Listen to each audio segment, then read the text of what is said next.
આપણો આજનો ટોપિક છે આંતરિક અને વિદેશ વેપાર વચ્ચેનો તફાવત. તો આંતરિક વેપાર એટલે શું અને વિદેશ વેપાર એટલે શું એ આપણે સમજી ગયા કે દેશની સરહદની અંદર થતો વેપાર એટલે આંતરિક વેપાર અને દેશની સરહદની બહાર અન્ય દેશો સાથે થતો વેપાર એટલે વિદેશ વેપાર. એને આંતરરાષ્ટ્રીય વેપાર તરીકે પણ ઓળખવામાં આવે છે. વિદેશ વેપારનું સ્વરૂપ અને પડકારો આંતરિક વેપાર કરતાં જુદા હોય છે અને એમાં અંતરાયો પણ મતાંતરો પણ ઝાઝા હોય છે તથા એમની વચ્ચેનો તફાવત જાણવો ખૂબ જ જરૂરી છે. આ તફાવતના કેટલાક મુદ્દા છે તે આપણે જોઈએ. પહેલા તો કદના આધારે તફાવત. વિદેશ વેપારમાં અનેક દેશો, વસ્તુઓ અને સેવાઓ, કાયદાઓ, પદ્ધતિઓ સંકળાયેલા હોવાથી વિદેશ વેપારનું કદ આંતરિક વેપાર કરતાં અનેક ગણું મોટું છે. કારણ કે આંતરિક વેપારમાં તો તમારે માત્ર તમારા દેશની સરહદની અંદર જ વેપાર કરવાનો છે એટલે એનું કદ ઘણું નાનું છે. પણ વિદેશ વેપારમાં તમારે દેશની સરહદની બહાર કેટલા બધા દેશો સાથે વેપાર કરવાનો છે એટલે એનું કદ મોટું છે. એનું કારણ છે તમારી દેશની અંદર એક જ કાયદા લાગુ પડતા હશે.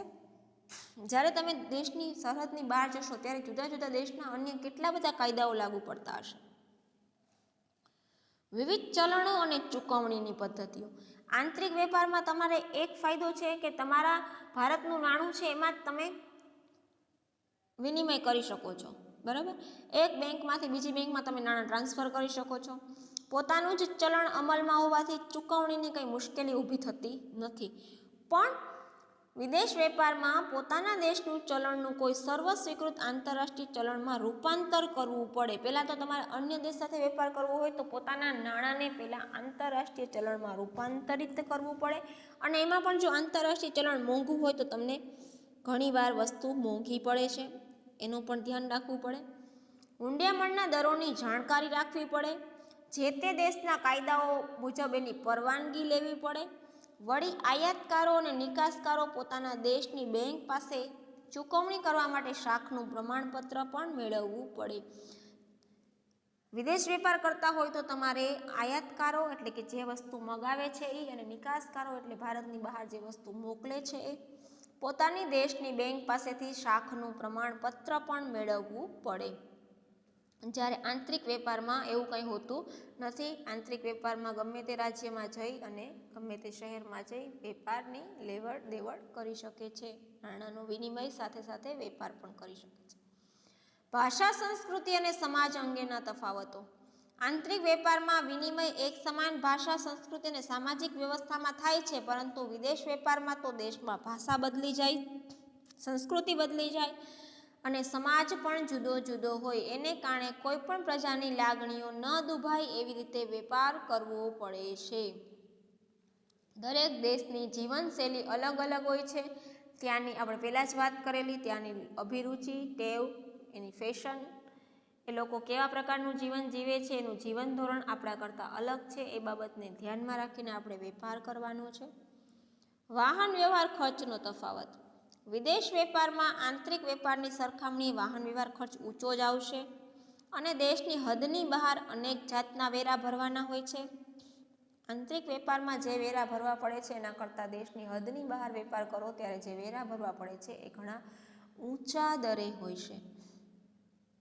એટલે આંતરિક વેપાર કરશો ત્યારે જે વાહન વ્યવહારનો ખર્ચ આવશે એના કરતાં અનેક ગણો ખર્ચ તમારે વિદેશ વેપાર કરતાં આવશે. હરીફાઈના પ્રમાણમાં તફાવત. આંતરિક વેપારમાં કોઈ એક વસ્તુના અનેક ઉત્પાદકો હોય તો પણ સાધન, ટેકનોલોજી સમાન હોવાના કારણે વસ્તુઓનું વર્ગીકરણ અને વિભિન્નતા વધુ પડતી હરીફાઈ કરી શકતા નથી. બરાબર, કોઈ પણ એક દેશ છે એની આંતરિક વેપાર તમે કરો તો એની પાસે સાધનો એક જેવા હશે, ટેકનોલોજી એક જેવી હશે, એને કારણે એ અલગ અલગ વસ્તુઓ બનાવી શકશે નહીં. જેવી એકની વસ્તુ બનશે એનાથી થોડીક નજીવી બીજાની બનશે, પણ વસ્તુ વિભિન્નતા નહીં લાવી શકે. એને કારણે અંદરો અંદર હરીફાઈ વધારે થશે નહીં. પરંતુ વિદેશ વેપારમાં ટેકનોલોજી ફરી ગઈ. એક દેશની ટેકનોલોજી અને બીજા દેશની ટેકનોલોજી, એની વસ્તુ બનાવવાની સ્ટાઇલ અને બીજા દેશની વસ્તુ બનાવવાની આવડત, આ અલગ અલગ હોવાના કારણે વસ્તુ વિભિન્નતા જોવા મળશે. એક જ વસ્તુ તમને અલગ અલગ ઘણા સ્વરૂપોમાં જોવા મળશે. એને કારણે હરીફાઈ જોવા મળશે. કોઈ એક દેશમાં એક જ પ્રકારની વસ્તુ વેચવા માટે, દાખલા તરીકે ભારતમાં કોઈ પણ અન્ય વસ્તુ જે અહીંયા બનતી નથી અને અન્ય દેશના વેચવા આવે તો અમેરિકાની વસ્તુ અલગ, ચીનની વસ્તુ અલગ, જાપાનની વસ્તુ અલગ, તો ભારતના લોકોને ત્રણ દેશોની વસ્તુની વેરાયટી મળી રહેશે. તો એમાંથી જેની વસ્તુ શ્રેષ્ઠ હશે અને ઓછા ભાવમાં હશે તેની લોકો ખરીદી કરશે. તો આ જે અન્ય 3 દેશો ભારતમાં આવેલા છે એના વચ્ચે તમને પૂર્ણ હરીફાઈ જોવા મળે.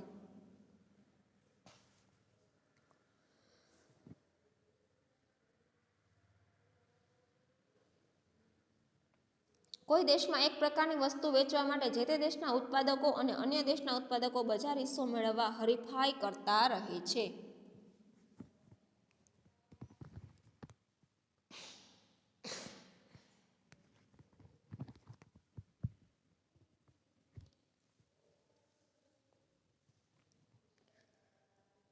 દાખલા તરીકે જ્યારે ભારતમાં વિદેશી ગાડીઓ ન હતી ત્યારે દેશના ઉત્પાદકો વચ્ચે હરીફાઈ હોવા છતાં તેનું પ્રમાણ આજના સમય જેવું નહોતું. ભારત જ્યારે પોતાના દેશમાં કાર બનાવતો અને વેચાણ કરતો ત્યારે અંદરોઅંદર દેશમાં કેટલી બધી કંપનીઓ હતી પણ એટલી બધી હરીફાઈ નહોતી. પણ તમે અત્યારે જુઓ કે રોજ નવા મોડલ આવે છે, નવા આકર્ષણો આવે છે, નવી વિજ્ઞાપન જાહેરાતો આવે છે, એનાથી લોકો આકર્ષાય અને વિદેશી કાર બનાવવાવાળી જે કંપનીઓ છે તે ભારતમાં પોતાનો હિસ્સો વધારવા માટે પ્રયાસ કરતી રહે છે. ગ્રાહકને સંતોષવા અંગેનો પણ તફાવત છે. એક જ દેશમાં સમાજ, શિક્ષણ, સજાગતા, માહિતી, પસંદગી, મૂલ્ય, સહનશીલતા વગેરેના ધોરણો સમાન હોવાના કારણે વેચનારને ગ્રાહકના સંતોષનો અંદાજ સહેલાઈથી મળી શકે. તે પ્રમાણે તે વસ્તુનું ઉત્પાદન, વેચાણ અને વિજ્ઞાપન કરે છે. પોતાના દેશમાં એને વેચાણ કરવું હોય તો એને પોતાના દેશમાં કેવો સમાજ છે, અહીંના લોકો કેવું શિક્ષણ મેળવેલા છે, લોકોના સજાગતા કેવી છે, વસ્તુ પ્રત્યે કેવા સજાગ છે, પછી માહિતી, એની પસંદગી કેવી છે, સહનશીલતા વગેરે જે ધોરણો છે એને ખ્યાલ હશે અને સમાન હશે. એના કારણે વેચનારને ગ્રાહકને સંતોષ થયો છે કે નહીં એ સરળતાથી ખબર પડી જશે અને ગ્રાહક સંતોષ મેળવે એ પ્રમાણે વસ્તુનું ઉત્પાદન કરશે, વસ્તુનું વેચાણ કરશે અને જાહેરાતો કરશે. પણ જો વિદેશ વેપાર હોય તો એમાં તો ઘણો બધો તફાવત હશે, કારણ કે વેચનારે કોઈ એક દેશના લોકોને સંતોષવાના નથી. વેચનારે તો ઘણા બધા દેશોને લોકોને સમજવાના છે અને એ ખૂબ જ અઘરું છે અને એના માટે ખૂબ જ મહેનત કરવી પડે છે. બીજા શબ્દમાં આપણે કહીએ તો આંતરિક વેપારમાં ગ્રાહકના વર્તનની આગાહી કરી શકાય, જ્યારે વિદેશ વેપારમાં તમે ગ્રાહક કેવું વર્તન કરશે બરોબર એની આગાહી કરી શકતા નથી. અહીંના દેશોના લોકોની તમને ખ્યાલ છે એટલે ગ્રાહક આવીને કેવું વર્તન કરશે આપણે વિચારી શકીએ, એની આગાહી કરી શકીએ, પણ વિદેશ વેપારમાં ખરીદવા આવનાર ગ્રાહક કયા પ્રકારનું વર્તન કરશે તે આપણે જાણી શકતા નથી, એની આગાહી કરી શકતા નથી. વહીવટી અને કાયદાકીય વ્યવસ્થામાં તફાવત. પોતાના દેશની વહીવટી અને કાયદાકીય વ્યવસ્થા વેપારીઓ જાણતા હોવાથી એમને વેપાર કરવામાં મુશ્કેલી ઓછી પડે છે, પરંતુ વિદેશ વેપારમાં દરેક દેશની વેરા, કાયદાકીય પરવાના અંગેની પદ્ધતિઓ પૂરી જાણ્યા વગર વેપાર કરવાનું લગભગ અસંભવ છે અને અન્ય દેશોની નીતિઓ વિશેની માહિતી મેળવવાની પ્રક્રિયા પણ અઘરી અને ખર્ચાળ છે. પોતાના દેશની અંદર વહીવટ કરવો હોય તો એને સહેલો પડશે, કારણ કે પોતાના દેશના નિયમો કયા છે, એની કાયદાકીય વ્યવસ્થા કઈ છે, વહીવટી નિયમો કયા છે, એનાથી વેપારીઓ જાણકાર છે, એટલે એને વેપાર કરવામાં કોઈ પણ જાતની મુશ્કેલી આવશે નહીં, અથવા આવશે તો ઓછી મુશ્કેલી આવશે.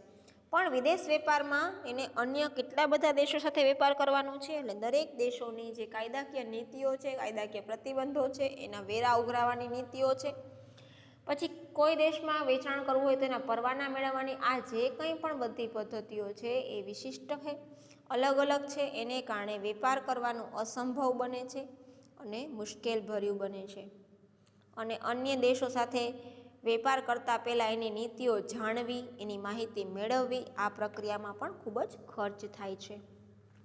ત્યારબાદ છે વિદેશ વેપારની પ્રવર્તમાન સ્થિતિ, જે ટોપિક કેન્સલ છે. વિદેશ વેપારનું કદ, સ્વરૂપ અને દિશા, એ પણ ટોપિક કેન્સલ છે અને 9.6 વિશ્વ વેપારમાં ભારતનો હિસ્સો પણ ટોપિક કેન્સલ છે.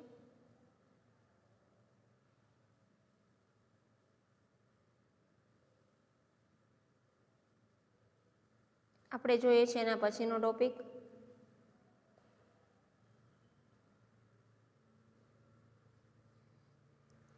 લેણ દેણની તુલનાનો ખ્યાલ. લેણ દેણની તુલના એટલે કોઈ એક દેશના અન્ય દેશ સાથેના વેપારના મૂલ્યનું સરવૈયું, જેમાં વસ્તુઓ અને સેવાના વેપારનું મૂલ્ય હોય, સાધનોની હેરફેરનું ખર્ચ હોય અને મૂડી વેપારના મૂલ્યની નોંધણી હોય.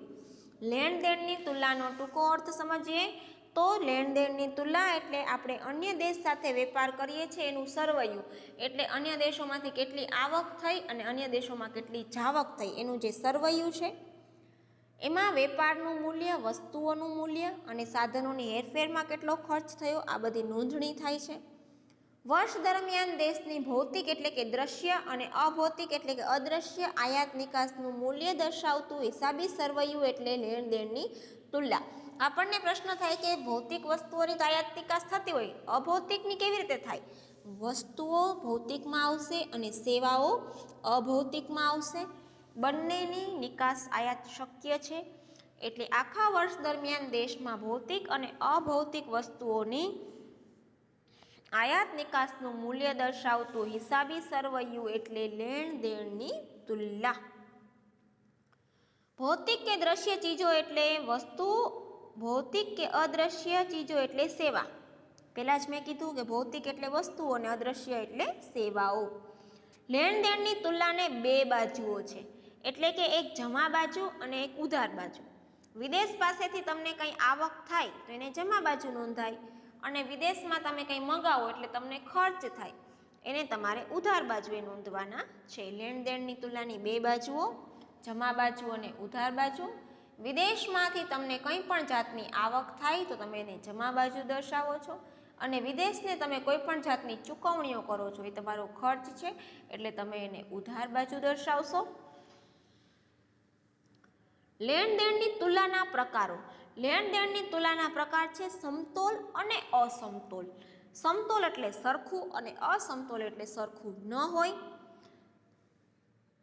સમતોલ તુલના તમે જોશો તો તમને જમા અને ઉધાર બાજુના સરવાળા સરખા મળશે, કે જેટલી તમે વિદેશી આવક મેળવી તેટલી તમે વિદેશમાં ખર્ચ કર્યો. અને અસમતોલ તુલનામાં તમે જમા અને ઉધાર બાજુના જે સરવાળા છે તે સરખા મળતા નથી.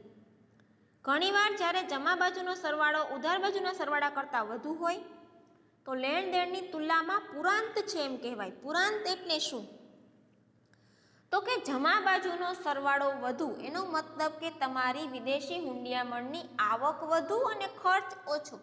તો જ્યારે આવક વધુ અને ખર્ચ ઓછો હોય ત્યારે તમારે એમાં પુરાંત જોવા મળશે. પુરાંત એટલે એ જે રકમ છે એ ખર્ચ કરતાં વધુ છે, એટલે તમારી પાસે વિદેશી હુંડિયામણ વધારે છે એવું કહેવાય.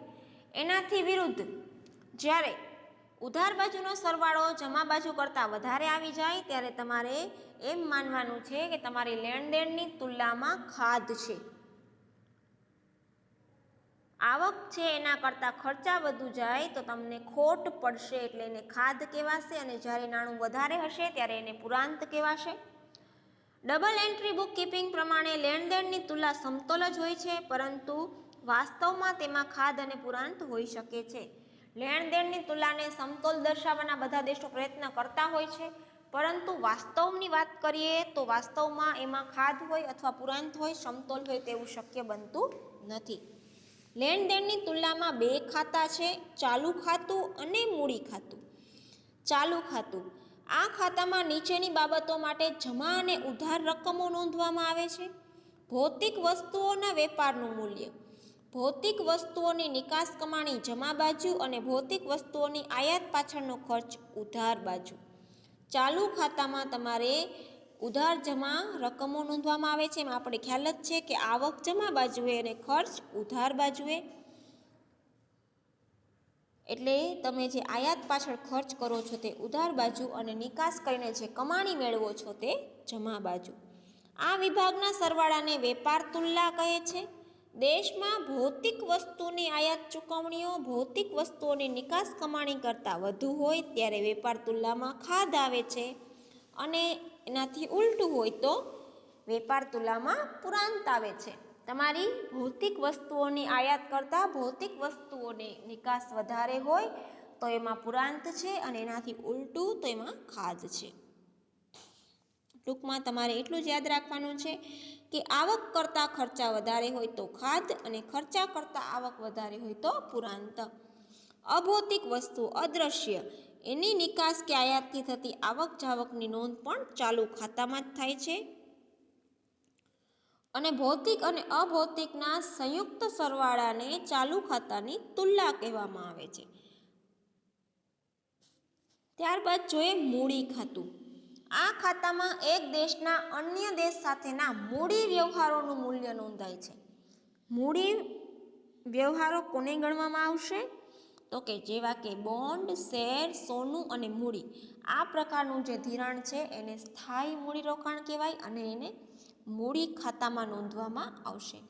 અને ચાલુ ખાતું અને મૂડી ખાતું બંને ભેગું કરી અને એનો જે સરવાળો થાય એને લેણ દેણની તુલના કહેવાશે. લેણ દેણની તુલનાને અસર કરતા પરિબળો. લેણ દેણની તુલનાને અસર કરતા પરિબળોમાં દેશમાં આયાત, નિકાસ, મૂડીની હેરફેર, સાધનની હેરફેર, મૂડીરોકાણ, ધિરાણ વગેરેને અસર કરતા પરિબળો. આવા પરિબળોના કારણે તુલનામાં પુરાંત અથવા ખાધ આવી શકે છે. લેણ દેણની તુલનાને અસર કરતા જે પરિબળો છે એમાં દેશમાં આયાત થાય છે, નિકાસ થાય છે તે, પછી મૂડીની એકબીજા દેશમાં હેરફેર થાય છે. ઘણા ટેકનિકલ સાધનો આપણા દેશમાં ન હોય તો આપણે યંત્રની પણ હેરફેર કરીએ છીએ, એક દેશમાંથી બીજા દેશમાં લઈ જઈએ છીએ. પછી કોઈ એક દેશ અન્ય દેશમાં પરવાનગી છે એટલે મૂડીરોકાણ પણ કરી શકે ત્યાંની જ કંપનીઓમાં, અન્ય દેશને ધિરાણ પણ આપી શકે. આ બધા અસર કરતા જે પરિબળો છે એને કારણે તુલનામાં ઘણીવાર પુરાંત આવે છે તો ઘણીવાર ખાધ આવે છે. આવા પરિબળો મુખ્યત્વે દેશના આર્થિક વિકાસના સ્તર પર આધારિત હોય છે. આવા કેટલાક પરિબળો નીચે મુજબ આપણે જણાવી શકીએ. સૌપ્રથમ છે હુંડિયામણનો દર, પછી છે વેપાર થતી વસ્તુઓ અને સેવાઓની પોતાના દેશમાં અને વિદેશમાં કિંમત, વેપાર થતી વસ્તુઓની વિવિધતા અને ગુણવત્તા, અનિવાર્ય આયાતો, જરૂરી છે આયાતો કરવી જ પડે, દેશના આર્થિક વિકાસનું સ્તર,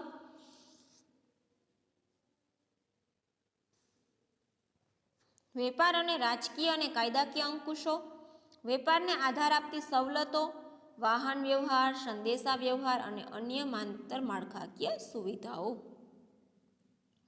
હવે તમે લેણદેણની તુલના છે એનું કાલ્પનિક ઉદાહરણ જોવો. વસ્તુની નિકાસ તમે 200 કરોડની કરી છે, જ્યારે તમે વસ્તુની આયાત 300 કરોડમાં કરી છે. તો આયાત કરતાં જે ખર્ચ થયો 300 કરોડ એના કરતાં નિકાસ કરતાં જે આવક થઈ તે ઓછી છે, એને કારણે તમારી તુલનામાં તમને -100 જોવા મળ્યા એવું દર્શાવે છે કે એમાં ખાધ જોવા મળી છે. ત્યારબાદ સેવાઓની નિકાસો 100 અને આયાતો 200, મૂડી આવકો 100 અને મૂડી ચૂકવણીઓ 200, એકતરફી આવકો 200 અને એકતરફી ચૂકવણીઓ 100. તમે સરવાળું કરો છો તો સરવાળો આવે છે 600 અને 800. ચાલુ ખાતાની તુલનામાં તમે જમા બાજુના સરવાળામાંથી ઉધાર બાજુનો સરવાળો બાદ કરશો તો -200 આવે છે. ત્યારબાદ તમે જુઓ મૂડી ખાતું. લાંબા ગાળાનું ઋણ 200, લાંબા ગાળાનું ધિરાણ, ટૂંકા ગાળાનું ઋણ, ટૂંકા ગાળાનું ધિરાણ, સોનાનું વેચાણ એની સામે સોનાની ખરીદી. તમે જે વેચાણ કર્યું છે એટલે આવક થઈ છે 400 અને તમે જે ખર્ચ કર્યો છે એમાં ટોટલ આવે છે 190 પ્લસ ગણતરીની ભૂલ 10 એટલે 200. ટૂંકમાં તમારે 400માંથી 200 બાદ કરીએ તો આવે છે +200, એટલે કે ઉપર આવે છે ખાધ અને નીચે આવે છે પુરાંત. કોઈ પણ દેશની લેણ દેણની જે તુલના છે એમાં વાસ્તવમાં ખાધ અને પુરાંત હોય છે પણ એ લોકો દર્શાવતા નથી. લેણ દેણની તુલનાને સમતોલ દર્શાવવાના પ્રયત્ન કરતા હોય છે. હવે છે હુંડિયામણ દરનો ખ્યાલ.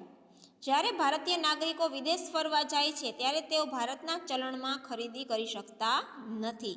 તેમણે તે દેશનું પહેલાં તો પોતાના દેશના ચલણને તે દેશના ચલણમાં રૂપાંતર કરવું પડે.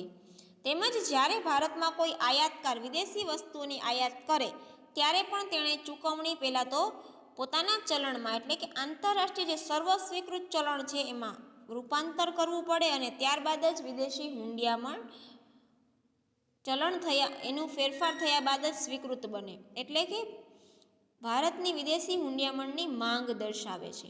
તે જ પ્રમાણે વિદેશીઓ ભારતના રૂપિયાની માંગ કરશે. આપણે શેની જરૂર પડશે? આપણે એના દેશમાં જવું છે એટલે એની જરૂર પડશે. એટલે આપણે ભારત છે એને વિદેશી હુંડિયામણની માંગ હોય છે, તો અન્ય દેશને ભારતના રૂપિયાની માંગ હોય છે. આમ પ્રવાસીઓ કે વેપારીઓ બેંકો પાસે અથવા ચલણના કાયદા માન્ય વેપારીઓ પાસે જઈ અને પોતાના નાણાંને રૂપાંતર કરી શકે છે. આ પ્રકારનું રૂપાંતર જે તે સમયે પ્રવર્તમાન કોઈ ચોક્કસ દરે થાય છે. આવા દરને હુંડિયામણનો દર કહે છે. દાખલા તરીકે $1નો ભાવ 48 રૂપિયા હોય તો એ સમયે જે નક્કી કરેલ દર છે તે જ સમયે આપણે 48 રૂપિયા આપીએ ત્યારે આપણને $1 મળે, અને અત્યારે તમે જુઓ તો 70 કે 80 રૂપિયા $1નો ભાવ છે. નિશ્ચિત દરે તમે જે કંઈ પણ રૂપાંતર કરો છો એને હુંડિયામણનો દર કહેવાશે. જે દેશના ચલણની બીજા દેશના ચલણમાં વ્યક્ત થતી કિંમત એટલે હુંડિયામણનો દર. કોઈ એક દેશ માટે હુંડિયામણનો દર વિદેશી ચલણના એક એકમની પોતાના દેશના ચલણમાં વ્યક્ત થતી કિંમત એટલે વિદેશીનું એક ચલણ ખરીદવા માટે આપણે કેટલા રૂપિયા આપવા પડે છે એની કિંમતને હુંડિયામણનો દર કહે છે. દાખલા તરીકે US એટલે કે અમેરિકાનો $1 બરાબર 60. આ ઉદાહરણ છે. એનો અર્થ એવો થાય કે USનો $1 ખરીદવા માટે ભારતના નાગરિકે પોતાના 60 રૂપિયા ચૂકવવા પડે. જ્યારે ભારત માટે હુંડિયામણનો દર ઊંચો હોય ત્યારે ભારતમાં ચલણ છે એનું મૂલ્ય ભારતનો હુંડિયામણનો દર ઊંચો હોય ત્યારે ભારતનું મૂલ્ય ઘટી ગયું છે, કારણ કે વિદેશી ચલણનું એક મૂલ્ય ખરીદવા માટે આપણે આટલા બધા રૂપિયા આપવા પડે છે. એટલે કે વિદેશી ચલણની કિંમત મોંઘી કહેવાય અને ભારતનું મૂલ્ય ઓછું કહેવાય. તેમજ જ્યારે ભારત માટે હુંડિયામણનો દર નીચો થાય ત્યારે રૂપિયાનું મૂલ્ય વધી જાય. પરંતુ ચલણના મૂલ્ય વિશેના વિશ્લેષણમાં ચલણનો દર વધઘટ થવા વચ્ચેનો સમય, એનું અંતર દરેક દેશમાં વસ્તુઓની કિંમત ઉપર આધાર રાખે છે. ક્યારેક ખુલ્લા બજારમાં હુંડિયામણના દરમાં ફેરફાર થાય છે, તો ક્યારેક કોઈ દેશની સરકાર આયાતો અને નિકાસોને અસર પહોંચાડવા માટે એવું કરે છે. ભારત માટે હુંડિયામણનો દર વધે અને રૂપિયાનું મૂલ્ય ઓછું થાય તો ભારતમાં આયાતોની માંગ ઘટે અને નિકાસો વધવા પામે. ભારત છે પોતાના રૂપિયાનું મૂલ્ય ઓછું આંકે તો એનાથી શું થશે? તો ભારત પોતાના રૂપિયાનું મૂલ્ય ઓછું આંકશે તો એને આયાત કરવા માટે વધારે નાણાં ચૂકવવા પડશે. એટલે ભારતમાં આયાતો ઓછી થઈ જાય અને ભારતના રૂપિયાનું મૂલ્ય ઓછું હોય એટલે નિકાસો વધી જાય. જ્યારે $, SIની કિંમત 60 થી 65 થશે તો વસ્તુની આયાત માટે 65 રૂપિયા ચૂકવવા પડશે, જેના માટે ફક્ત અગાઉ 60 જ ચૂકવવા પડતા હતા. હવે 60ની જગ્યાએ 65 ચૂકવવા પડશે તો ભારતમાં આયાતો ઓછી થશે. પણ કોઈ વિદેશ વેપારી છે સામે એને આપણી પાસેથી કંઈ ખરીદવું છે તો એને જે 60 રૂપિયાની વસ્તુ મળતી હતી હવે 65ની મળશે. એટલે ભારતને એક વસ્તુ ઉપર 5 રૂપિયાનો ફાયદો, એને કારણે ભારતની નિકાસો વધશે. આમ ભારત માટે હુંડિયામણનો દર ઘટે તો તેનાથી ઉલટું જોવા મળશે કે જે વસ્તુ 60ની મળતી હતી હવે તે 60 રૂપિયાની જગ્યાએ 55 રૂપિયા થઈ જાય તો ભારતની આયાતો વધશે અને નિકાસો ઘટશે.